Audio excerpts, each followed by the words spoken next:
2, 1. All right, good evening, everybody. Welcome to graduation. Want to start out by congratulating everybody for earning their new belts. Tests were great this time around, and a lot of fun for us running the test. Really enjoyed seeing your great performance. So, kids and parents, everybody, real quick, give yourselves a huge round of applause. Thank you very, very much. One of the big things we always try to remember is that when you get to graduation, we want to make sure that both parts of the team get recognized, the parents and the support at home who make sure the room is clear and that you can get on and do a Zoom and that you can work with the classes. We want to thank you guys for all that work. And then, of course, the students who do all the work on the curriculum and that sort of stuff. We want to thank you guys for your hard work this last quarter. Ms. Claire, you want to say anything general for the crew?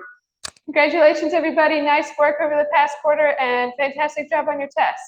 All right, good job. Thank you, ma'am. Next thing I want to do is I want to go ahead and ask the parents to tie the kids' belts on them, their new belts. And I'm going to ask Claire to go ahead and take her belt off and let me tie it on her just to show you guys how to do that. I know a lot of you have already done it enough times. You know how it works. But I also know that it can be a little bit challenging when you first start out. So starting with the belt off, I'm going to go ahead and take the side that I want to end. So if you got stripes, that part's going to go on the student's left. So as the tire, I'm going to start with it on my right, and then I'm going to put the belt behind her, wrap it around 2 times, right? So there's 1, 2, and then when it comes back around in front, now the stripes are going to be hanging on her right side. I'm going to cross that piece that came around in front without the stripes over the top, and I'm just going to stick it right up underneath, right? So what I've done is I've used that belt to tie off the overall circumference of those 2 wraps so that it stays the same size. And then I'm going to take, so that will leave the striped side on my left and the unstriped side on my right. I'm going to take the striped side on my left and lay it over flat. Take the one on my right, cross it over the top, and then stick it through the middle. So I'm just basically tying a square knot. Can you turn a little bit that way? There we go. So I'm just basically tying a square knot. Now, what most people will do is they'll put it on and they'll just try to tug it into place, and it'll invariably come untied. So once you get it in place, go ahead and grab the 2 ends and pop. Give it a good sharp pull, and that should make that knot stay pretty tight.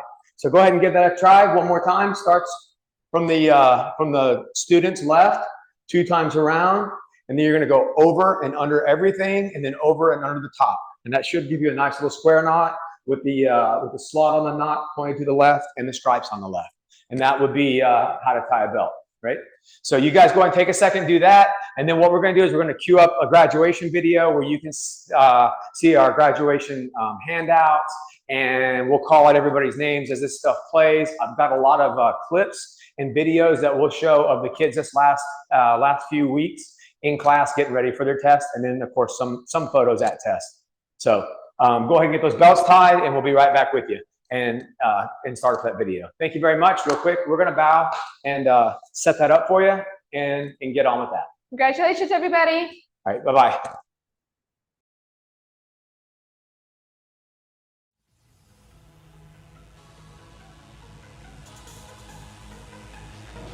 All right, so we just want to start out by recognizing everybody who tested and got promoted this time around, thanking you guys for your hard work and your dedication, and just like I said, celebrating your accomplishment. As far as my kids, Colby Grant, Marcus Christunas, and then Malachi Broadway all tested this time out. Malachi just tested for his last junior black belt, so his next test is the big one, right? So he's testing for adult black belt. Pretty awesome work there, and you can see these kids give it 100% all the time. There's plenty of other kids that you'll be seeing in the video, and we'll be calling their names out as we run through. But I also want to recognize a couple of my adults who tested this time around. Sherry Bader tested for a belt in weapons. And then Michael Bailey just got promoted. And Michael Sumitra is going to be doing a makeup test, so he'll be getting promoted very soon as well. Really great work from all you guys. The other thing we have was a big black belt testing this time around. We have Dolores Brownlow, John Jack III, Pauline Mountain, and Trey Reynolds all testing for their first degree black belt. That's a huge accomplishment.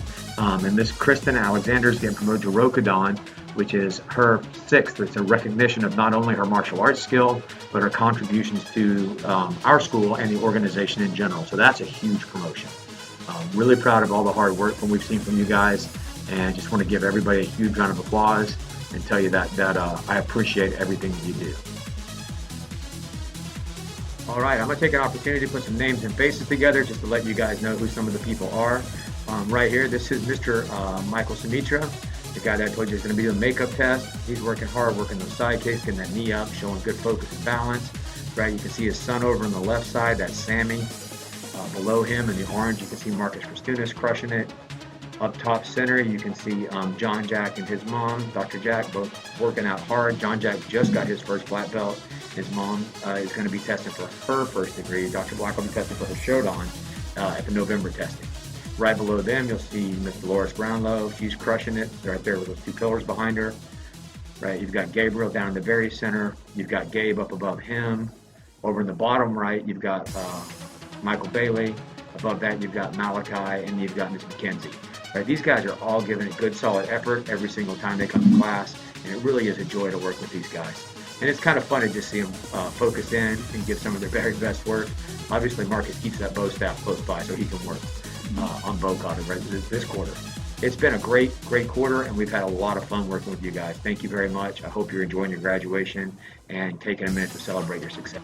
One last thing, you'll get a chance to see Miss Claire, who helps me teach all the time, and Miss Kristen in the videos that follow, using me as a rag doll and showing you how awesome their self-defense and kata application is. So there'll be some edification there for everybody.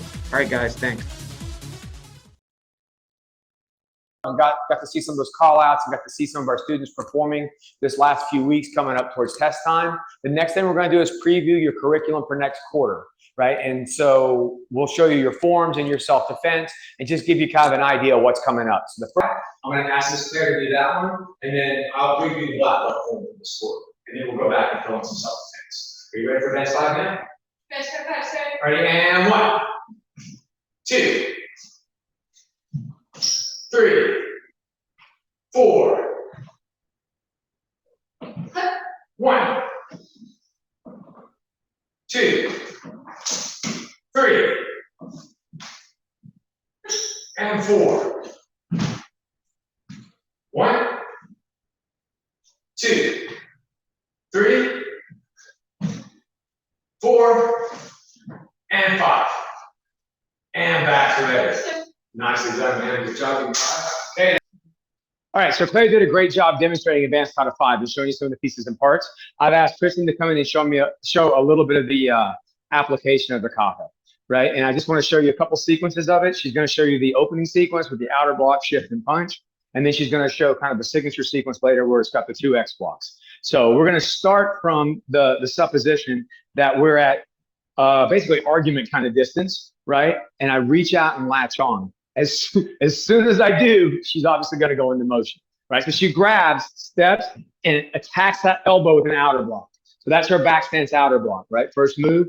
Then she's going to hook the elbow here, pull it down and in, which continues to break my balance as she shifts her lead foot out just a little bit to give herself room to rotate the hips and punch, right? And the whole time she's doing that arm drag so that I'm not facing forward to block.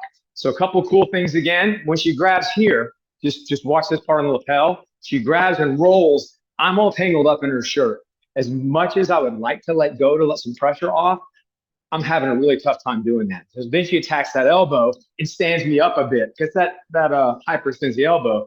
And she pulls through it, bends. Now, once it bends, she's going to attack my shoulder. I'm going to release my hand here so that I can clear. If she hooks this elbow and pulls it across her hip as she comes out, then she's got control of me all the way through, right? And that's why we bring the hand back to the hip when we punch. So you can see that it's essentially, the opening move of the kata is essentially, facing this way, essentially a defense against a shove or a lapel grab. She's already attacked the arm. Now she's going to follow, boom, clear my arm, and then take the shot.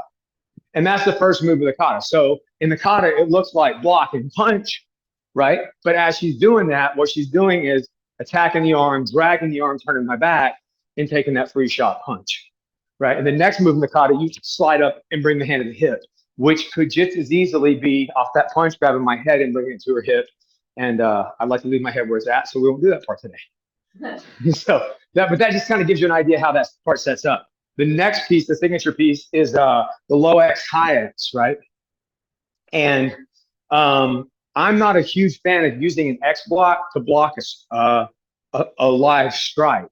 But if you can block above the bendy part of the limb, if you can block above the knee or above the elbow, it's a really useful tool, and it lets you block with one hand, control with the other, so now you can move the limb. So again, we're at the same kind of distance, and I decided to throw a knee at her. So as I go to knee, she's going to step in and stuff that knee. So stepping in is important because she has to get her arms on my leg above the knee so that I can't generate power in my kick. Okay, so that's part one. So that was the first move.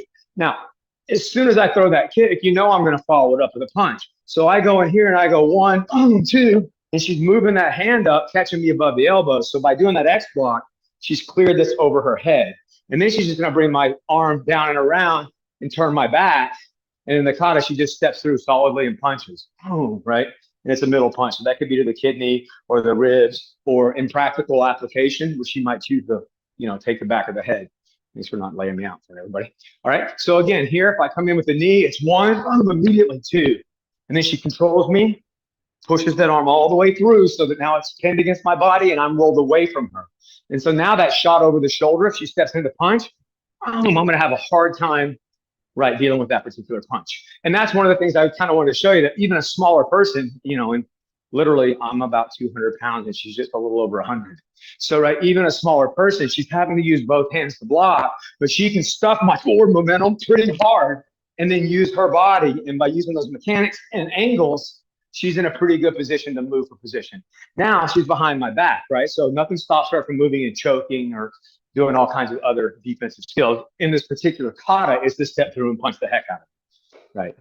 And you see that punch a lot in kata, right? You control them, you turn their back, you've got position, take the shot. But it gives you that position. What you'll see next in kata is there's always follow-on movements in case you didn't get, one of the pieces didn't work the way you wanted it to work. There's one other cool move in the kata that I would like to demo that I didn't think about talking to her about ahead of time. So I'll just kind of talk her through it. There's a place in the kata where you go chop, kick, smash, and everybody assumes you're kicking somebody in the face, right, and smash them in the face. But more realistically, Kristen and I are facing each other here. I've grabbed hold of that shoulder. She's going to take this front hand, reach out and grab hold of me. So she's got kinetic feedback, right? That crescent kick is going to go inside my thigh. And on the way up, it's going to just hit and shove my hip out from under me. And now I've fallen forward. She steps down, slides his hand in the back of my head, and then finish with the elbow strike. Wow. Right? So if she can take that crescent kick and catch my thigh on the way up, boom, and push my hips out, I'm not in a very good position to fight back, because now I'm in a big, wide, straddly looking stance, right? I'm off base. She just slides in, grabs, and smashes. Okay, so that's another application where, you try a move that didn't go perfect, and sometimes they don't look like what you would think. You see this and it looks like I grabbed his head, kick him in the face, smash him in the face, right? But realistically, I've grabbed her, kicking me in the face. She don't have balance for that, right? I'm just too darn big. But she could very easily tuck through my leg and change my balance. Now I don't have balance. Now I don't have balance, right? So by smashing that hip out, now she's improved her position. And then she can slam me in the head with a really strong weapon. And that's the kind of thing that you see in martial arts that aren't always obvious, but when you see the kata in application, it starts to come to life a little bit, right? And that's the kind of drills we're going to be working this next quarter. So you get a chance to do that with your partners. And you might get beat up by your smaller spouse, but at least you'll have the presence or the the confidence that they could beat somebody else up if they had to. So thank you very much for the demo, Ms. Kristen. I appreciate it. Real quick, just bow out, tell them thanks. All right, so chin.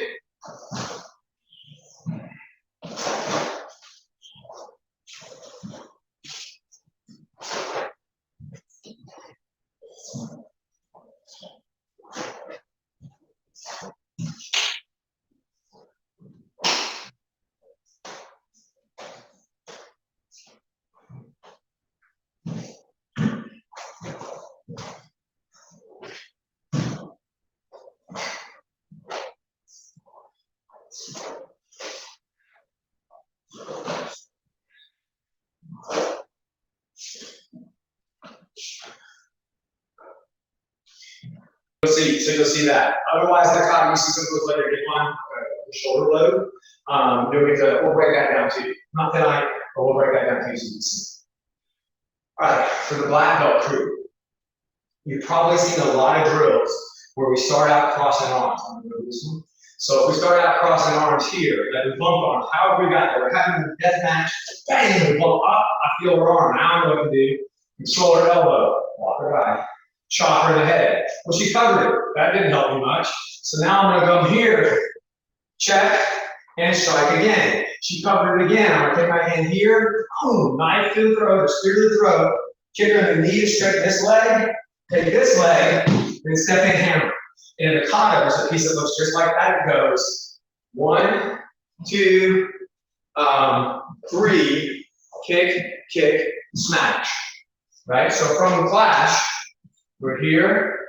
1, 2, 3, kick, kick, smash.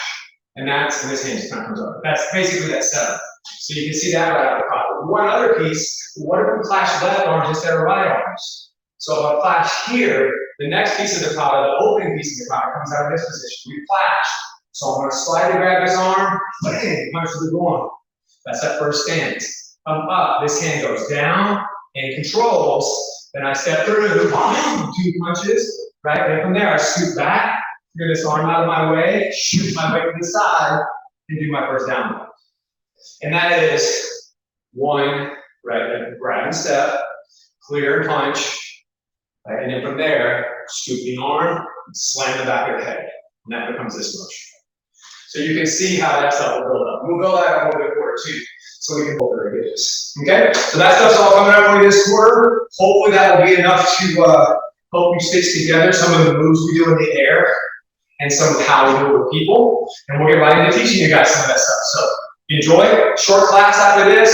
Don't forget to celebrate graduation with all the people that supported you. Don't forget to celebrate for yourself. You know, being a goal accomplished. But you know what happens. You accomplish your goal, you celebrate, and what do you do before you leave? Set the next goal. That's right. All right, guys, thank you very much. Real quick, Ms. Claire. Thank you, ma'am. And you guys from the kitchen, thank you. Have a great evening. Good work. One last round of applause. Thank you very much. All right, we'll do a little bit of open class and have fun.